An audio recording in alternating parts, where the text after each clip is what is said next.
Hello, this is Carl Plays Badly. This is, I guess, video number 3. I think I might actually be streaming this one live. I'm not sure. I don't know how that really works, but I just got done with video number 2, so I'm gonna go ahead and do part of a number 3 now. Uh, let's see, where did we leave off in the exciting? Oh, sorry, I'm full of shit sometimes. Uh, fuck, where to start? Well, we got up through fourth grade, the tests, and me not being able to go back to special ed. I'm going to skip ahead a little bit. Uh, Somehow or another, I passed or got past every grade up to seventh. I failed from first grade forward because, like I said in the first video, I didn't study, I didn't do anything because I knew I was going to quit school. So, yeah, they passed me up every year until I got to seventh grade. And well, let's start with seventh grade. Seventh grade is where a lot of things started in my life, good or bad, depends how you look at it. Uh, got high for the first time, smoking weed, and fell in love and still in love to this day with it. But even though I'm not doing it right now, uh, yeah, I started getting high, staying out all night, staying gone for days at a time. Something happened when I started getting high. I I made friends. I finally had something in common with the other kids around me. You know, Mount Enterprise was very eat up with drugs back then. I don't know how it is now. I haven't been there in years. Uh, but back then, man, drugs were everywhere, and it was just cheap and easy to get. And everybody started real young. There were a lot of us. You know, it wasn't just me. Uh, Me and my friends were stoners. We smoked a lot of weed. A lot of the older kids, more preppy kids, they were doing coke, meth, stuff like that. They kind of looked down on us because we were the stoners. Uh, yeah, but I got into seventh grade and uh, I ended up failing, and they didn't pass me up. They kept me in seventh grade. Uh, that second year, though, my grandmother and my grandfather had split up. They'd been having problems for years because they didn't really like each other. They were just together because of me, because they knew that neither one of them could raise me alone. So they split up, and me and my grandmother moved to a little town called Giddings. Oh, I hate that town. But anyway, we moved to Giddings, and I made real friends in Giddings. You know, the kids in Mount Enterprise I was hanging out with, it was mainly just because of drugs.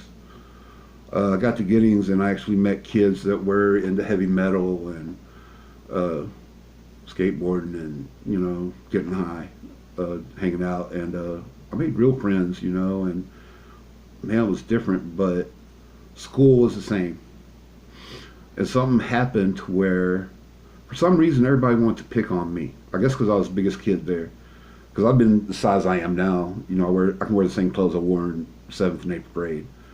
I was always a fat ass, but no, the kids would pick on me, or a lot of my friends were older, and they had brothers and sisters in my grades, so I ended up, you know, kids would pick on them. I'd take up for them.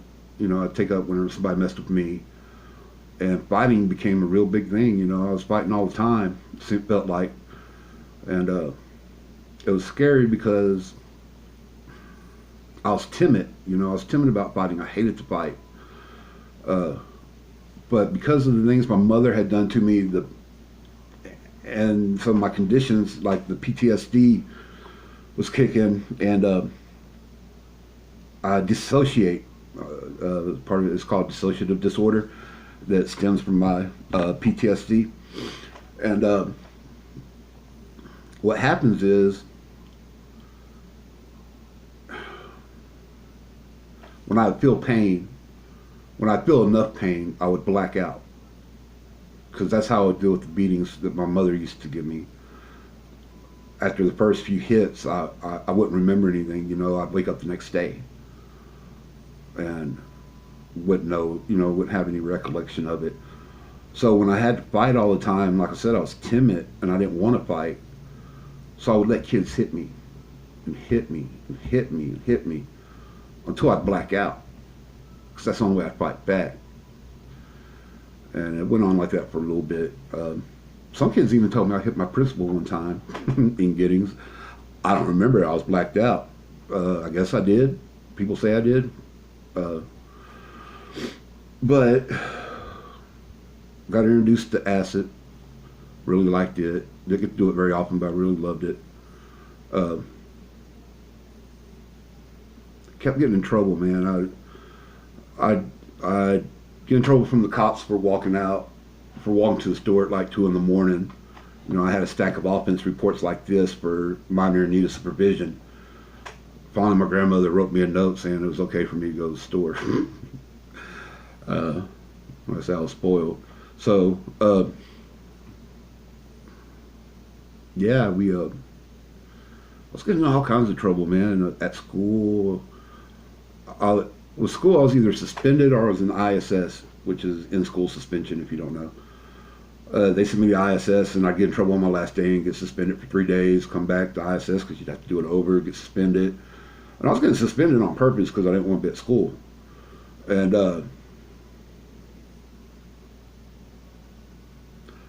we had an incident at my house one time, and I got mad because, you know, like I said, I was spoiled, and when I didn't get my way, I'd throw a fit. And I got mad one day, and I kicked a chair on the front porch, and it happened to be up against the window, and it broke the window on accident. And I guess it got my grandmother real upset, and she ended up she talked to somebody. I don't know who she talked to, but they called me into a probation officer's office. And I was like, I didn't know what was going on. I wasn't on probation.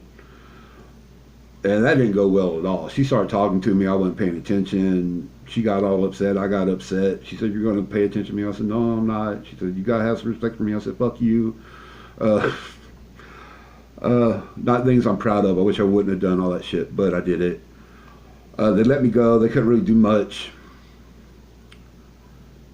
Then we had a family member's girlfriend move in with me and my grandmother, and there was an incident where she threw some of my stuff away, and I ended up putting a sign on my door saying, "I'll fucking kill you if you come in."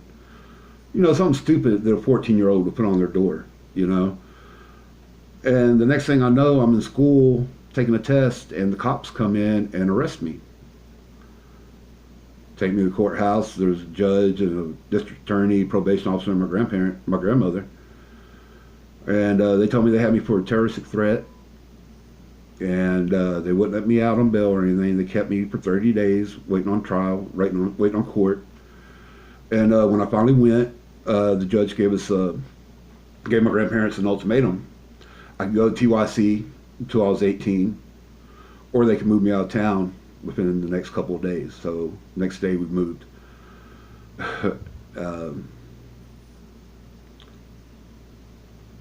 Went to Aransas Pass, lived down there for about 3 weeks, and we had to move again because I was getting high, and the probation officer there, he was real strict, and I was going to end up getting my probation revoked. So we moved again back to East Texas, back to Mount Enterprise, where I did my year of probation. And I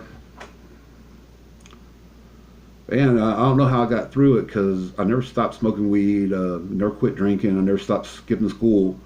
But I was honest with my probation officer and told him I wasn't going to do any of those things, so he never tested me. And I see him once a week, and he just, at the end of the year, he wrote it off, you know. He let me go.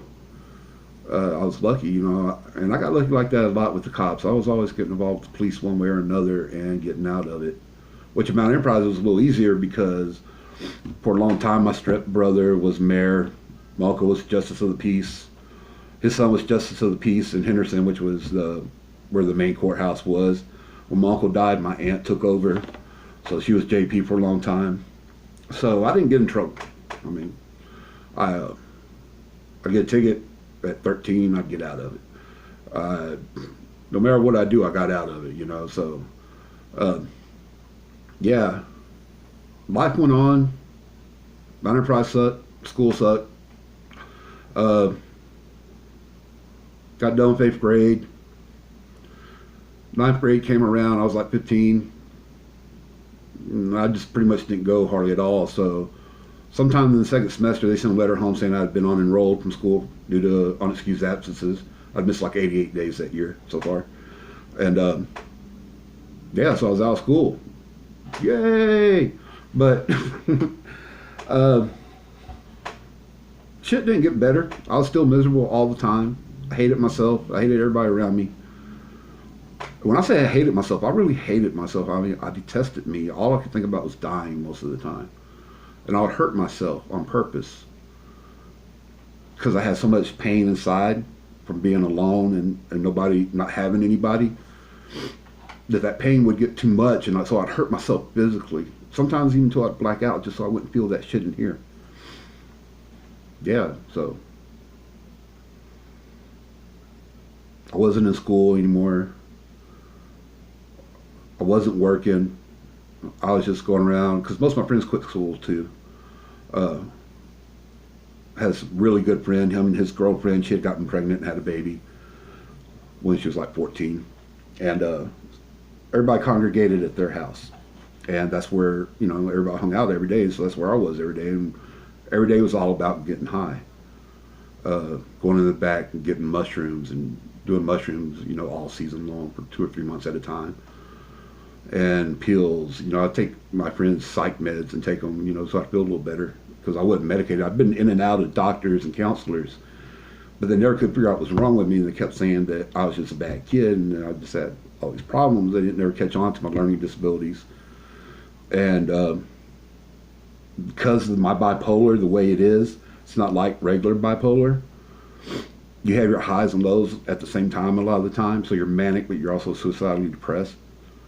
So they didn't know how to figure that out. So drugs and acting out were my only recourse. That was the only thing I could do, So yeah, this video is 12 minutes long now. We're through school. We're through the beatings.